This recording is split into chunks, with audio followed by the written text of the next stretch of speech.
everyone. So today's lesson is on proportions and similar triangles again. And over the course of the last couple of days, you guys actually have really been using this one theorem that we hadn't quite learned yet. And I said to you, there's going to be some times that will work, but let me show you when. All right, and that theorem is called the triangle proportionality theorem. I think I spelled it wrong, so I apologize. And we're going to call it the side splitter theorem, okay? And the side splitter theorem basically says that and let's write the definition down. If a line parallel to one side of a triangle,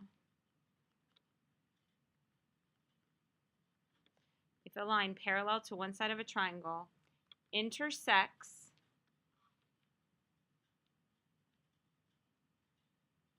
the other two sides,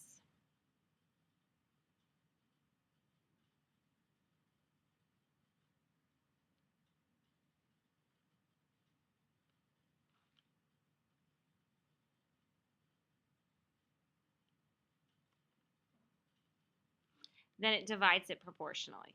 Then it divides the sides proportionally.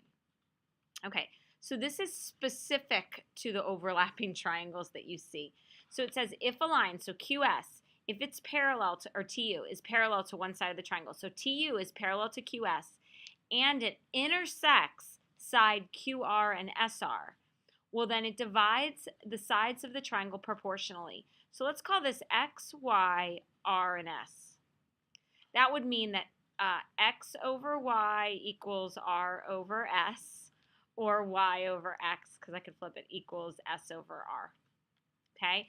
So yes, you tried to do that the other day and it kept working, and I said, well, it's not really mathematically right yet. Well, now it is. The side splitter theorem allows me to say that the top over the bottom equals the top over the bottom, or the bottom over the top equals the bottom over the top. Now, we still could split them up if we wanted to and do it that way. That method will always work as well, but this is just another way to do something a little bit easier. All right, so let's look at example 1 before we go on to the other two. All right, so example 1, I see that I have a line parallel to a third side of the triangle, and it intersects both BC and AC. And it says find EC. Well, I'm going to put a value of X there, okay? So the side splitter theorem basically says that 4 over 8 equals X over 12. We simplify the 4 over 8 to 1/2, and we cross multiply, so 12 equals 2X, and X equals 6. Okay? Hopefully you're seeing that 4 is a half of 8 and 6 is half of 12. You can see it, okay? Let's try another one. I've got the 3, I've got the whole length is 18, and I'm trying to find YX, so I'm going to put a little X there. All right, well, the first thing I have to do is see that I was given the whole length of 18, so I'm going to make this 15. I'm going to subtract. And so the side splitter theorem says that if these lines are parallel and VX intersects the two sides, it divides the sides proportionally, so 3 over 15 equals X over 16. All right. We are going to want to simplify. Remember, always simplify if you can. So 3 and 15 becomes 1/5. All right, so now we cross multiply. And we get 5x equals 16, and then we divide by 5.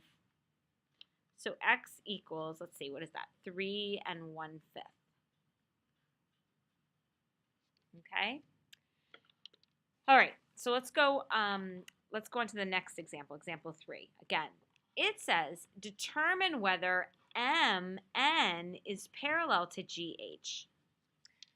All right, well, using the side splitter theorem, the side splitter theorem says if these two lines, this line here and this line here, are parallel, then it divides the sides proportionally.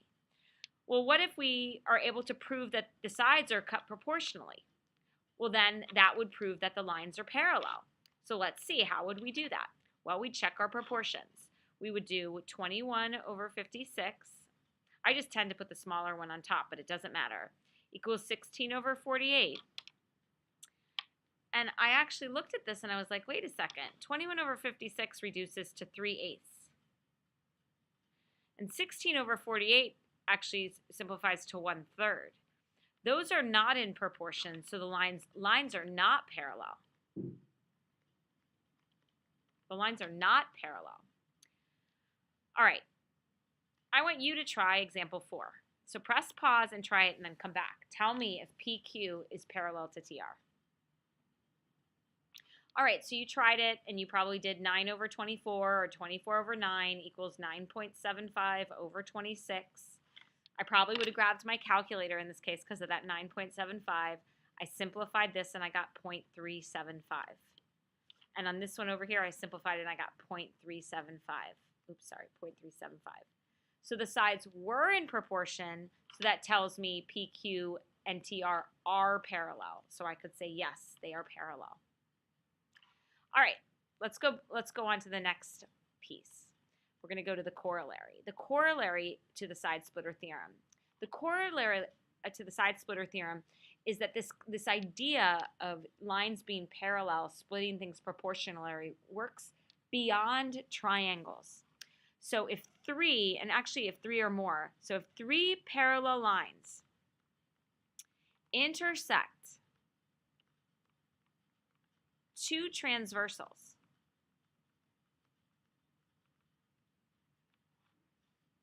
then it divides the transversals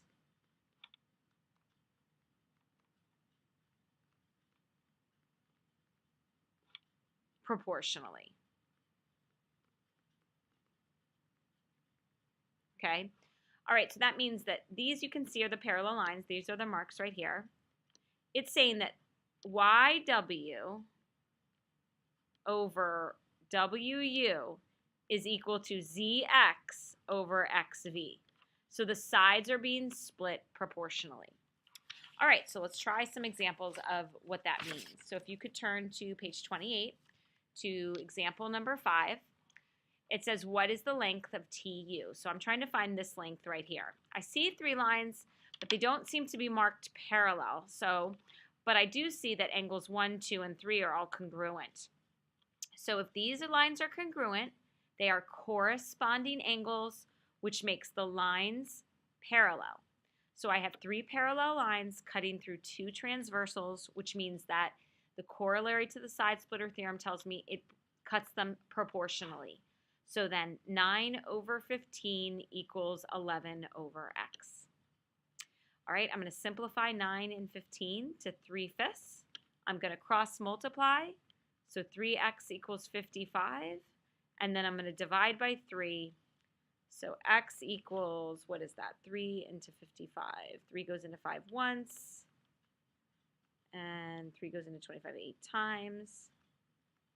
So 18 1/3. All right, you try the next one. So press pause and try number 6. Okay, so you saw that the lines were parallel because angles 1, 2, and 3 are corresponding angles and they're congruent. So then you wrote a proportion because the sides are being cut proportionally. So 6 over 9 equals x over 8. 6 over 9 reduces to 2/3.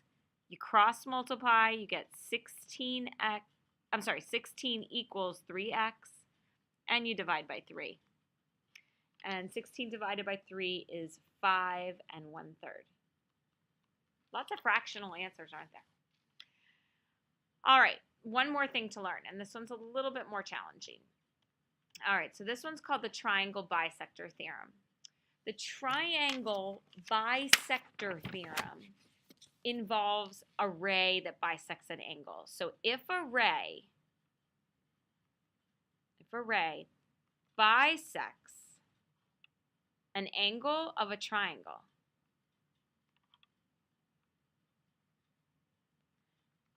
then it divides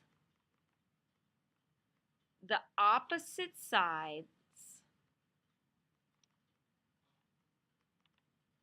proportionally. All right, so in this diagram, I want you to help me out here by putting B and A and X and Y. this is a picture of what's happening there, okay? So you can see that this ray is bisecting angle C. If that is the case, then B over A equals X over Y. B over A equals X over Y. All right, so let's go on to example, I think it is example number 7. Okay? All right, so I see that the angle is being bisected.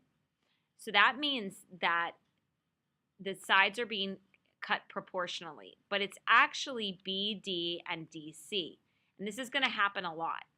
So if I have the whole length of BC and I say that it's 14, I'm going to let this be X. If the whole length is 14 and this is X, then this would be 14 minus X. All right, so now I'm ready to write my proportion, but I had to do that step first. So 9 over 15 equals X over 14 minus X. All right, I'm going to simplify 9 over 15. That's going to give me 3/5, right? That keeps coming up too.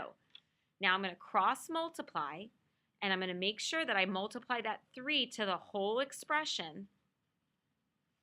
So don't forget to distribute the 3 through the expression. So I get 42 minus 3x equals 5x. All right, now I'm going to add the 3x to both sides. So I get 42 equals 8x. And so I divide by 8. I'm going to grab my calculator on this one. So x equals, what is that, 5.25. All right, let's try one more. All right, so this one's kind of tight. It says find the length of MN, so I'm going to put an x there, and I'm going to then call this one 15 minus x. All right, the ray is being bisected, so it divides the triangle proportionally. So 3 over 17 equals 15 minus x over x. All right, so I cross multiply because I can't simplify, and I get 3x equals, oh gosh, 17 times 15, 35, 5, 6, 7, 85, and then I hope I'm doing this right. So 225, 255. So 255 minus 17x. I'm going to add 17 to both sides. So 20x equals 255, and then I'm going to divide by 20. So x equals, so 5 goes into 24 times, 5 goes into that 51 times, so 51 fourths. All right, so I want you to try example number 9 and number 10 and bring them to class tomorrow, and we'll see how you did, okay? All right, guys, have a great day.